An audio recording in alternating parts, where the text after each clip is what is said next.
Greetings everyone. நம்ம டெய்லியும் prelims point of வியூவில் கரண்ட் அஃபேர்ஸ் கொஸ்டின்ஸ் பார்த்துட்டே இருக்கோம். இன்றைக்கி என்ன கொஸ்டின்ஸ் இருக்குது அப்படிங்கிற பார்ப்போம்.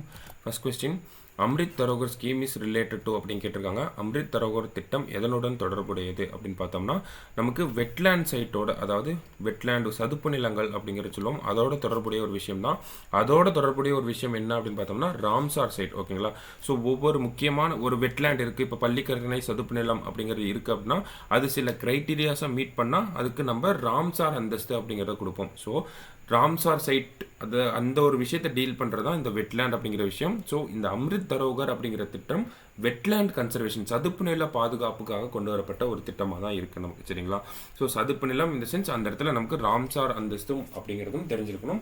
ஸோ அம்ரித் தரோகர் ஸ்கீம் கீழே என்ன பண்ணுறாங்கன்னா ராம்சார் சைட் எல்லாத்தையும் கன்சர்வேஷன் பண்ணுறாங்க. ஓகேங்களா? ஸோ ராம்சார் சைட்ஸ் எல்லாம் கன்சர்வ் பண்ணுறாங்க அம்ரித் தரோகர் திட்டத்துக்கு கீழே. அந்த ராம்சார் சைட்டுக்குள்ளே என்னெல்லாம் வரும் அப்படின்னு பார்த்தோம்னா நமக்கு இந்த சதுப்பு நிலங்கள் தான் வரும். ஓகேங்களா? ஸோ இதில் இந்த இடத்துல நம்ம ஏன் இந்த ஒரு நியூஸை பார்க்குறோம் அப்படின்னா இந்தியாவில் வெட்லேண்ட் டூரிசம் அப்படிங்கிறத கொண்டு வர போகிறோம் அப்படிங்கிறத ஒரு பைலட் ப்ராஜெக்டாக, ஒரு எக்ஸ்பெரிமெண்ட்டாக வந்து மத்திய அரசாங்கம் பண்ண போகிறாங்க. ஒரு 5 இடத்துல ஒரு இந்த மாதிரி வெட்லேண்டை வந்து நம்ம டூரிசத்துக்கு டெவலப் பண்ணால் எப்படி இருக்கும் அப்படிங்கிறத பண்ண போகிறாங்க.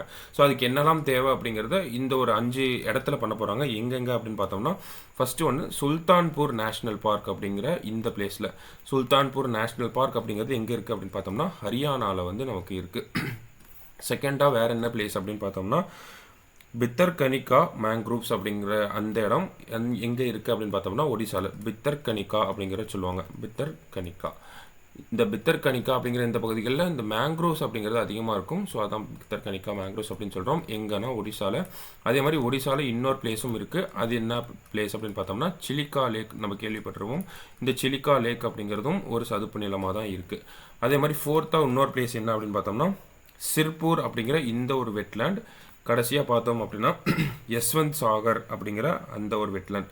ஸோ இதுதான் இந்த 5 பிளேஸ் அப்படிங்கிறத மத்திய அரசாங்கம் சொல்லியிருக்காங்க.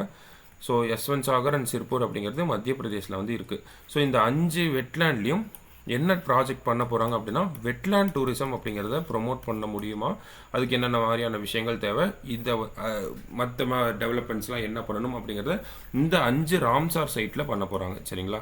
ஸோ அதுதான் இந்த நியூஸோட பேக்ரவுண்ட். அந்த ராம்சார் சைட்டை கன்சர்வ் பண்ணணும் அப்படின்னு சொல்லி கொண்டு வந்த ஸ்கீம் தான் அம்ரித் தரோகர். அந்த ராம்சார் சைட் அப்படிங்கிறது சதுப்பு நிலத்தோட ரிலேட் ஆகிருக்க ஒரு விஷயம்தான். அடுத்தது, which of the following sport is added in Khelo India youth games for the first time அப்படிங்கிற கேட்டிருக்காங்க. கேலோ இந்தியா இளைஞர் விளையாட்டு போட்டியில் முதன்முறையாக பின்வரும் எந்த விளையாட்டு சேர்க்கப்பட்டுள்ளது அப்படிங்கிற கேட்டிருக்காங்க. ஸ்குவாஷ் அப்படிங்கிற இந்த விளையாட்டு தான் சேர்க்கப்பட்டிருக்கு. மொத்தம் 27 பிரிவுகளில் விளையாட்டுகள் நடக்குது. இதில் தமிழ்நாட்டை சேர்ந்த சிலம்பம் அப்படிங்கிறதும் சேர்க்கப்பட்டிருக்கு. ஓகேங்களா? ஸோ இதெல்லாம் தான் சிலம்பம் அண்ட் ஸ்குவாஷ் அப்படிங்கிறத ஃபர்ஸ்ட் டைமாக சேர்த்துருக்காங்க. நம்ம ஆப்ஷனை பார்த்து கேட்குறப்போ கபடி கிரிக்கெட்லாம் தவிர ஸ்குவாஷ் அப்படிங்கிறது தான் இந்த டைம் சேர்க்கப்பட்ட விளையாட்டாக இருக்குது. அடுத்தது, who is appointed as the president of archery association of India? இந்திய வில்வித்தை சங்கத்தின் தலைவராக நியமிக்கப்பட்டவர் யார் அப்படின்னு கேட்டிருக்காங்க. ஸோ அர்ஜுன் முண்டா, இந்தியாவோட ட்ரைபல் அஃபேர்ஸ் மினிஸ்டர், அதாவது பழங்குடியின நல அமைச்சர் அர்ஜுன் முண்டா அவர்களை தான் வந்து மறுபடியும் பிரசிடெண்ட்டாக ரீஎலெக்ட் வந்து பண்ணியிருக்காங்க. சரிங்களா? அடுத்தது,